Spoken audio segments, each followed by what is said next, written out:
Hello everyone, today in this video we will fight against the advanced character of our world around us, and this time we will look for the knowledge among the previous generations. I took this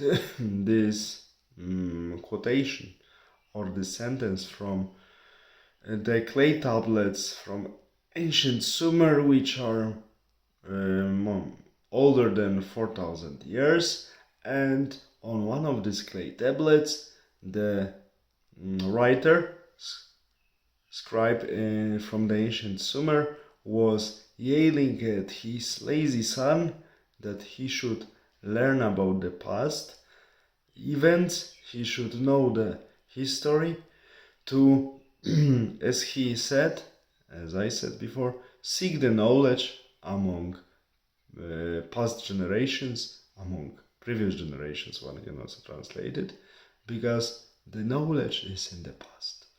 And it's striking that people who were living so many thousand years ago already knew very well this truth. That is why ancient Romans were also saying that history is a teacher of life. Historia vita magistra est in Latin original proverb, which is very true.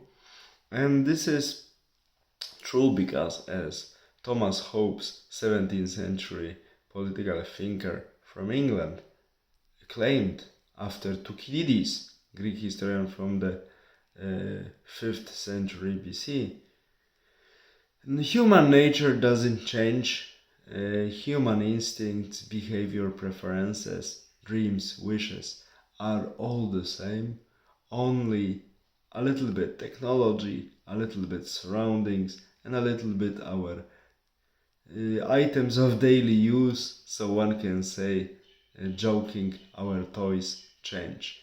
But we as people do not.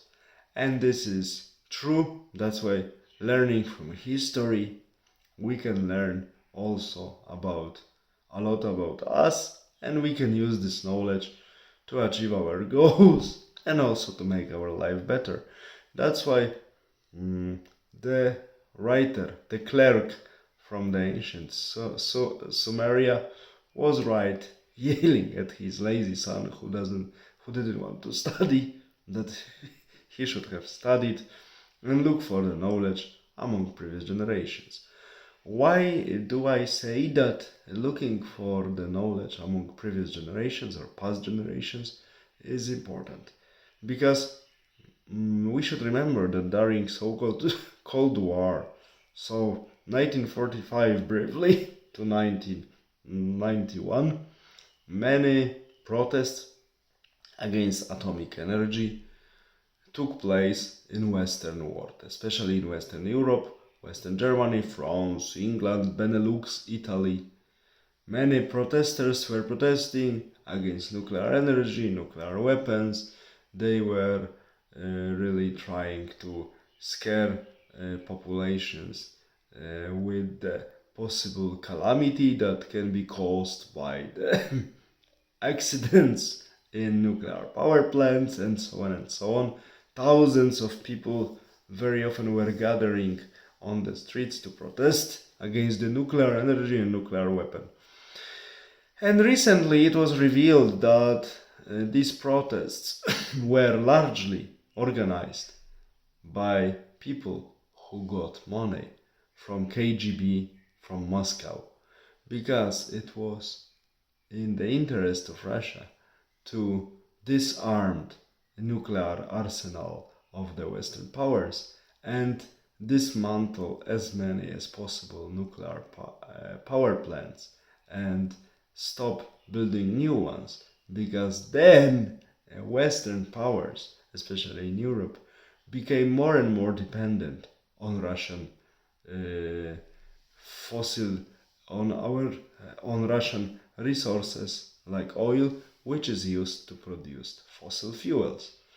I'm, of course, supporter of the usage of atomic energy and fossil fuels, but in case of countries like Russia, fossil fuels are also geopolitical weapon.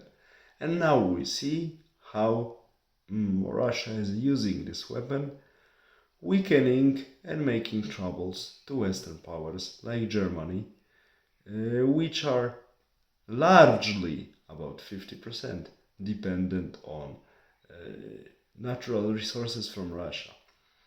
So now we know why during so-called Cold War there were so many well-organized protests against atomic energy and against atomic weapons.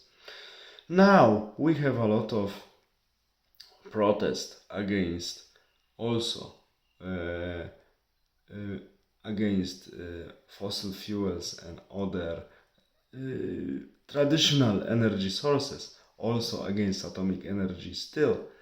Maybe not against atomic weapons so much anymore, but still against atomic energy. Why? Because Western European geopolitical, not cultural elite, not anymore cultural, wants to make so-called energetic transformation and remodel the energetic profile of Western European countries. Of course, it's complete illusion, it will not work. But to do this, they need a lot of rare resources, rare metals, and rare resources like lead, lithium, and many other rare metal ions. And these resources, surprisingly, are located again in Russia and in China, especially lithium. And now they didn't make their history lesson, they didn't learn from the experience of the previous generations and even current experience, and they still want to perform this energetic transformation to be less dependent from the Middle Eastern petro powers, but they don't see that they still doing these transformations will be dependent on the old in quotation good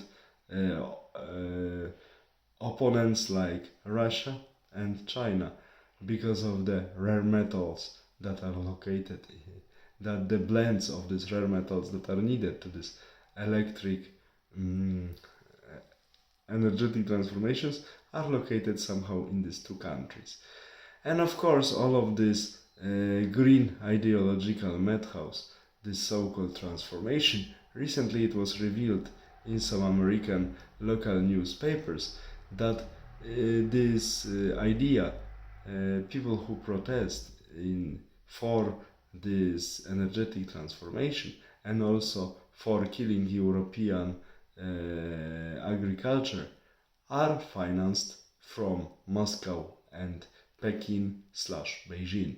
So if Peking, also called Beijing, and Moscow want to finance this energetic transformation to support completely blinded and completely short-sighted Western European elite to commit a suicide, economically, we should think, what's the real reason for that? And real reason for that is that it's very simple. Russia and China want to eliminate potential economical opponent for them, because the main opponent for them are United States, and European Union can be ally equally to them or to United States, but they don't know what European elites eventually would choose, whom to collaborate with. That's why it's wiser to make them dependent on us in terms of natural resources and make them as weak as possible, that they wouldn't be able to be our real opponents, competitors in economical terms in practice. This is the same politics which was actually took place during Cold War in destroying or trying to destroy nuclear power plants in Western Europe. Exactly, weakening the opponent economically, because cheap energy means better economic growth. very expensive energy, like after this so-called energetic transformation that European Union elite, business political elite wants to release themselves from the Middle Eastern petro powers. This transformation, if it occurs, would make the energy in European countries horribly expensive. So it would sentence these countries into the economical backwardness and and poverty. Sorry. That's why now we know that our business political elite in Western Europe is also supported by Russian and Chinese money and Russian and Chinese agent of influence, because they think for the future. They would like to eliminate another rival in the future competition for global dominance. And if they manage to make it with European Union, only United States stay as a real rival to them on the global map. This is the main purpose. And they will still earn on stupid Europeans if they manage to help the Western European elite to perform this economical transformation. If they manage to help Western Europeans to commit economical suicide, they will earn for it, from it, selling the rare metal sources. And surprisingly, this energetic transformation will not decrease substantially the demand for Russian oil. So we know who is behind all of these things. Blind Western European elite, a business political elite, which wants to keep the European industry with some market secured by the regulations. That's why big industry like socialism, because they give them monopolies in the market, because there is a plan to force Europeans to buy electric pseudo vehicles produced by European companies.